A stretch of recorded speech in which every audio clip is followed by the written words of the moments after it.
ಸರ್ಕಾರನೇ ಅಪಾಯಿಂಟ್ ಮಾಡ್ತಿದೆ ಈಗ ಆಯೋಗವನ್ನು. ರಾಜ್ಯ ಸರ್ಕಾರದ ಅಧಿಕಾರಿಗಳೇ ಇರ್ತಾರೆ. ಸುಪ್ರೀಂ ಕೋರ್ಟ್ ಜಡ್ಜ್ ಇಲ್ಲ ಅದರಲ್ಲಿ ಸೆಲೆಕ್ಟ್ ಮಾಡೋದು. ಹೇಳ್ಬಿಡ್ತೀನಿ, ಈ ಕಾಂಗ್ರೆಸ್ MLA ಶಾಸಕರು ಅದಕ್ಕೆ ಭಯ ಇರೋದು ದಿಲೀಪ್. ಯಾಕೆ ಭಯ ಅಂದ್ರೆ ಇಷ್ಟು ರಾಜ್ಯಗಳಲ್ಲಿ ನಡೆದಿರುವಂತ SIR ಅಲ್ಲಿ ಅಲ್ಲಿನ ಪ್ರಾದೇಶಿಕ ಪಕ್ಷಗಳು ಹೋಗಿವೆ ಮತ್ತು ಅಲ್ಲಿನ ಮತದಾರರು ಹೋಗಿದ್ದಾರೆ.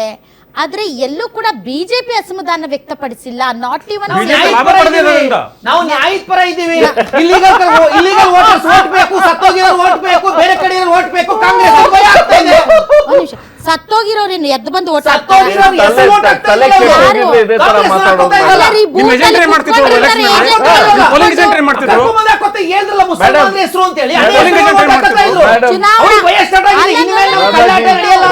ಈಗ ಸರ್ ಮೊನ್ನೆ ನಾವು 2023 ಎಲೆಕ್ಷನ್ ಹೋಗಿದ್ದೀವಿ. ಹಾಗಾದ್ರೆ 2023 ಸತ್ತವರ ಹೆಸರಲ್ಲಿ ಓಟ್ ಹಾಕಿದ್ದಾರೆ ಅಂದ್ರೆ ಚುನಾವಣಾ ಆಯೋಗ ಕಳಪೆ ಆಮೇಲೆ ಬರ್ತೀನಿ ಮಾತ್ರಕ್ಕೆ. ನಾಗೇಂದ್ರ ಪ್ರಸಾದ್ ಅವರೇ, ನಾವೀಗ ಜನ ನೋಡ್ತಿರ್ತಾರೆ, ಅವ್ರನ್ನ ಹೆದರ್ಸೋದು ಬೇಡ. ಈಗ ಜನ ಯಾರು ಹೆದರ್ಬೇಕು ಹೇಳ್ರಿ, ಯಾರಿಗೆ ಹೆದರಿಕೆ ಆಗ್ಬೇಕು? ಮೇಡಮ್, ಒಂದು ಮಾತನ್ನು ಸ್ಪಷ್ಟವಾಗಿ ಹೇಳ್ತಾ ಇದ್ದೀನಿ. ಸರಿಸುಮಾರು 5.54 ಕೋಟಿ ಜನ ಮತದಾರರಿಗೆ ಆಗಲೇ ನಮ್ಮ ದಿಲೀಪ್ ಹೇಳ್ದಂಗೆ ಎಮಿನೇಷನ್ ಅಪ್ಲಿಕೇಶನ್ಗಳನ್ನ ಫುಲ್ ಪ್ರಿಂಟ್ ಮಾಡಿ ಮಡಗಿದ್ದಾರೆ. ಈಗ ವೋಟರ್ ಲಿಸ್ಟಲ್ಲಿ ಯಾರ್ಯಾರ ಹೆಸರುಗಳಿದೆ ಅವ್ರದ್ದೆಲ್ಲ ಕೂಡ ಬಯೋಡಾಟಾ ಅದರಲ್ಲಿ ಇರುತ್ತೆ. ಈಗ ಎಕ್ಸಾಂಪಲ್ಗೆ ನಿಮ್ಮ 2002 ನಂತರ ವೋಟ್ ಹಾಕಿದವ್ರು ಯಾರ್ಯಾರಿದ್ದಾರೆ ಅವ್ರ ಅಪ್ಪ ಅಮ್ಮಂದು ಡಾಕ್ಯುಮೆಂಟ್ಸ್ ಕೊಡಬೇಕು. ನಾವು ಅವ್ರಿಗೆ ಹುಟ್ಟಿದೀವಿ. ಒಂದು ನಿಮಿಷ. ಮೂಲ ಮತದಾರರು ಅಂತಕ್ಕಂಥದ್ದು ನಿಮಗೆ ಇದು 2 ದಶಕಗಳು ಒಂದ್ಸತಿ ನಡೀತಕ್ಕಂಥದ್ದು. ಮೂಲ ಮತದಾರರು ಅಂತಂದ್ರೆ ನೀವು ಈ ರಾಜ್ಯದಲ್ಲಿ ಇದ್ದೀರಾ, ಮೂಲ ಮತದಾರರು ಅಂತ ಮಾಡಿದ್ರು. 2002 ಒಂದ್ ನಿಮಿಷ ಸರ್, ನಿಮ್ದೇ ವಾದ.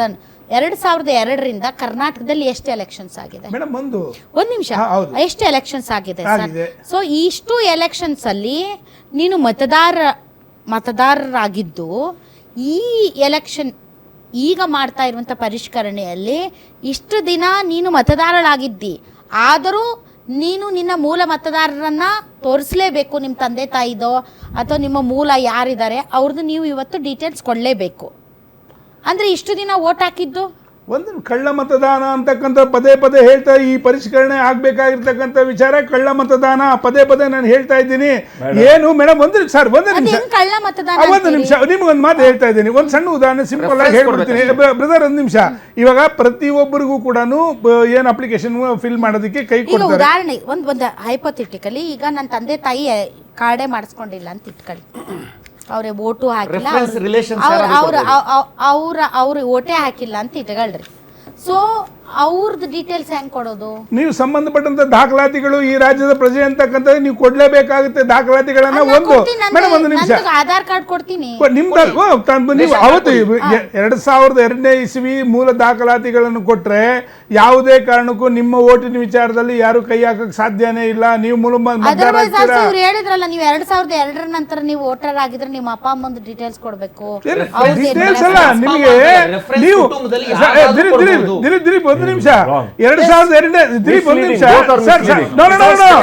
ಸರ್, ಒಂದು ನಿಮಿಷ ಸರ್, ಒಂದು ನಿಮಿಷ ಕೇಳಿ. ನೀವು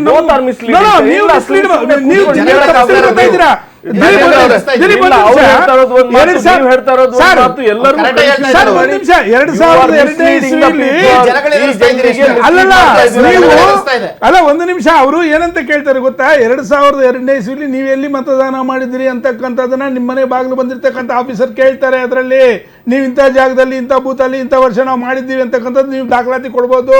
ಅದರಲ್ಲಿ ಎರಡನೇ ಮಾತಿಲ್ಲ. ದಾಖಲಾತಿ ಮೀನ್ಸ್ ನೀವು ಹಳೆ ವೋಟರ್ ಐಡಿಗಳು ಎಷ್ಟೋ ಜನದ ಹತ್ರ ಇದೆ, ಹಳೆ ಲಿಸ್ಟ್ಗಳಲ್ಲಿ ಎಷ್ಟೋ ಜನದ ಹೆಸರುಗಳಿತ್ತು. ಮೇಡಮ್ ಒಂದು ಮಾತು ನೀವು ಸ್ಪಷ್ಟವಾಗಿ ಹೇಳ್ತಾ ಇದ್ದೀನಿ ಸರ್, ಕೇಳಿ. 2002 ಇಸ್ವಿದು ನನ್ನ ಹತ್ರ ವೋಟರ್ ಐಡಿ ಹೆಂಗೆ ಇದೆ, ನಿಮ್ಮ ಹತ್ರ ಇರ್ಬೋದ್ರಿ.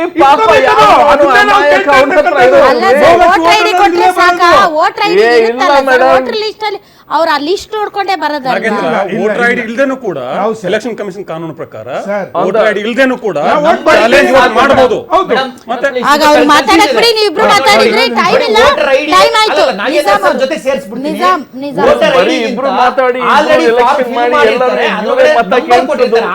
RVIP ನಂಬರ್ ಕೊಟ್ಟಿರ್ತಾರೆ, ನಂಬರ್ ಫಿಲ್ ಆಗಿರ್ತಾರೆ, ನಂಬರ್ ಅನ್ನ ಕೊಟ್ಟರೆ ಸಾಕು. ಆಲ್ರೆಡಿ PLO ಆಫೀಸರ್ ಫಿಲ್ ಮಾಡ್ಕೊಂಡು ಬಂದಿರ್ತಾರೆ. ಇವ್ರು ಹೇಳ್ತಾವ್ರೆ ಇಲ್ಲ Last line ಅಂತ ಬಿಡಿ sir, ಆಮೇಲೆ ಮತ್ತೆ ಅವ್ರು ನಿಮ್ಗೆ ಮಾತಾಡಕ್ ಬಿಡಲ್ಲ, ಹೇಳಿ. ಮೇಡಮ್ ಒಂದು ಮಾತು ಹೇಳ್ತಿದ್ದೀನಿ ಈಗ ಮಾತಾಡೋದು ಬರೋದಿಲ್ಲ. ಸರ್ ಒಂದ್ ನಿಮಿಷ ಅದೇ ಈಗ ನೀವು Let ಯಾವ me finish. ನೀವು ಯಾವ ಅಪ್ಲಿಕೇಶನ್ ಫಾರಂ ಫಿಲ್ ಮಾಡ್ತೀರಿ? ನನ್ನ ಹೆಸರು ನಾಗೇಂದ್ರ ಪ್ರಸಾದ್, ನನ್ನ ತಂದೆ ತಾಯಿ ಹೆಸರು, ನನ್ನ ವಯಸ್ಸು, ನಾನು ಮತದಾನ ಮಾಡಿರ್ತಕ್ಕಂಥ ಕ್ಷೇತ್ರ ಎಲ್ಲ ಇರುತ್ತೆ. ಈಗ ಊರ್ ಕಡೆ ಇದೆ, ನಂದು ಇಲ್ಲೂ ಇದೆ. ನಿಮಗೆ ನಾಗೇಂದ್ರ ಎರಡು ಕಡೆ ಪ್ರಸಾದ್ ಮೂರು ಅವ್ರೆ, ಕಡೆ ಅಷ್ಟು ಇದ್ದಂತ simple ಆಗಿದ್ರೆ, ಒಂದ್ ನಿಮಿಷ ಸಂದರ್ಭದಲ್ಲಿ ಕೇಳಿಸ್ಕೊಳ್ಳಿ. ನೀವ್ ಹೇಳ್ತಿರೋ ಅಷ್ಟು ಸಿಂಪಲ್ ಆಗಿದ್ರೆ ಸಿಂಪಲ್ ಆಗಿ ಇದೆ. ಹೌದು, simple ಆಗಿದೆ. ನಾಗೇಂದ್ರ ಪ್ರಸಾದ್ ಅವ್ರೆ, Yes, madam. ಕೇಳಿಸ್ಕೊಳ್ಳಿ. ಹೇಳಿ madam, please. ನೀವು ಸತ್ತವ್ರ ಹೆಸರಲ್ಲಿ ವೋಟರ್ ಲಿಸ್ಟ್ ಇದ್ರೆ Yes. ಅಥವಾ ಅಲ್ಲಿ ವಾಸಿಸದೇ ಇದ್ರು ಕೂಡ ಅಲ್ಲಿಗೆ ಬಂದು ವೋಟ್ ಹಾಕದಿದ್ರೆ, ಹೌದು. ಆಮೇಲೆ ನೀವು ಎರಡೆರಡು ಕಡೆ ಮೂರ್ ಕಡೆ ವೋಟರ್ ಲಿಸ್ಟ್ ಇಟ್ಕೊಂಡಿದ್ರೆ ಅದರಿಂದ ಅಷ್ಟು ದೊಡ್ಡ ಪರಿಣಾಮ ಆಗಲ್ಲ. ಇಲ್ಲ, no, ಅದಕ್ಕೆ no, ಒಂದ್ no. ನಿಮಿಷ, ಅದಕ್ಕೆ ಅವ್ರು ಹೆದರ್ಬೇಕಾಗಿಲ್ಲ. ಕೇಳಿ ನಿಮ್ಗೆ ಒಂದು ವ್ಯಕ್ತಿ ಸತ್ತಿದ್ದಾನೆ ಅಂತಂದ್ರೆ ಅವರ ಡೆತ್ ಸರ್ಟಿಫಿಕೇಟ್ ಕೊಡಬೇಕಾಗುತ್ತೆ. ನಾಗೇಂದ್ರ ಪ್ರಸಾದ್ ಅವ್ರೆ, ಅದಲ್ಲ point ಅರ್ಥ ಮಾಡ್ಕೊಳ್ಳಿ, ಸುಮ್ನೆ ಮಾತಾಡಿದ್ರೆ ಕೇಳಿಸ್ಕೊಳ್ಳಿ. ನಾನು ಹೇಳೋದು ನಿಮ್ಗೆ ಅರ್ಥ ಆಗಿಲ್ಲ, ನಾನು ಮತ್ತೆ ಸರಿ ಹೇಳ್ತೀನಿ ಕೇಳಿ. ನಾನು ಹೇಳ್ತಿರೋದು ಸತ್ಯ. ಅಯ್ಯೋ ಅದಲ್ಲ ಸ್ವಾಮಿ, ನೀವ್ ಹೇಳ್ತಿರೋದು ಸತ್ಯ ಅಂತಾನೆ ನಾನು ಹೇಳ್ತಿರೋದು. Yes, yes. ನಾನು ಏನ್ ಹೇಳ್ತಿದ್ದೀನಿ ಅಂದ್ರೆ, ನೀವ್ ಹೇಳ್ತಿದ್ದೀರಲ್ಲ ಪಾಯಿಂಟ್ಸು, ಅದಕ್ಕೆ ಅವ್ರು ಹೆದರ್ತಿಲ್ಲ. Yes. ಈಗ ಸತ್ತವ್ರ ಹೆಸರಲ್ಲಿ ಓಟ್ ಹಾಕ್ತಾರೆ, ಮೂರ್ ವೋಟರ್ ಲಿಸ್ಟ್ ಇಟ್ಕೊಂಡಿರ್ತಾರೆ, ಅದಕ್ಕೆ ಅವ್ರು ಹೆದರ್ತಿಲ್ಲ. ಅದನ್ನ ಅರ್ಥ ಮಾಡ್ಕೊಳ್ಳಿ. ಅದಕ್ಕಲ್ಲ ಅವ್ರು ಹೆದರ್ತಿರೋದು. Okay. ಅವ್ರು ಹೆದರ್ತಿರೋದೇನು, ಅವ್ರ ವೋಟ್ ಬೇಸ್ ಏನಿದೆ, ಆ ವೋಟ್ ಬೇಸ್ ಅನ್ನ ಪರ್ಟಿಕ್ಯುಲರ್ ಆಗಿ ಟಾರ್ಗೆಟ್ ಮಾಡಿ. ಲೈಕ್ ಈಗ ಒಂದ್ ನಿಮಿಷ, ಲೆಟ್ ಮಿ ಫಿನಿಶ್. ಈಗ ಮುಸಲ್ಮಾನರು ಅಥವಾ ದಲಿತರು ಅಥವಾ ಕೆಲವೊಂದು ಕಾಸ್ಟ್ ಕಮ್ಯುನಿಟಿ ಬಿಕಾಸ್ ಆಫ್ ಇವಾಗ ಸಿದ್ದರಾಮಯ್ಯನವರು ಕುರುಬರೆಲ್ಲ ಅವ್ರಿಗೆ ಓಟ್ ಹಾಕ್ತಾರೆ ಅನ್ನೋ ಒಂದು ಭಾವನೆ ಇರೋದ್ರಿಂದ ಅಂತವ್ರನ್ನ ಪಿಕ್ ಅಂಡ್ ಚೂಸ್ ಮಾಡಿ ಅವ್ರನ್ನ ಬೇಕು ಅಂತ ಇಕ್ಕಟ್ಟಿಗೆ ಸಿಲುಕಿಸುವಂತ ಪ್ರಯತ್ನ ಮಾಡಬಹುದು. ನೀವ್ ಹೇಳ್ತಿರೋದೆಲ್ಲ ಅವ್ರಿಗೇನಾದ್ರು ಅಷ್ಟು ದೊಡ್ಡ ವಿಷಯ ಅಲ್ಲ. ಸತ್ತವ್ರ ಹೆಸರು ಇನ್ನೊಂದೆಲ್ಲೋ ಹೋಗಿರೋದು ಅದೆಲ್ಲ ರೆಗ್ಯುಲರ್ ಆಗಿ ಆಗ್ತಾ ಇರುತ್ತೆ. 2002 ಇದೇ ಆಗಿದ್ದು. ನೀವ್ ಹೇಳ್ತಿರೋದು ಅದೇ ಆಗಿರೋದು. ಈಗ ಇದು ಇಂಟೆನ್ಸು ಪದ, ಇಂಟೆನ್ಸು ಸ್ಪೆಷಲ್ ಇಂಟೆನ್ಸು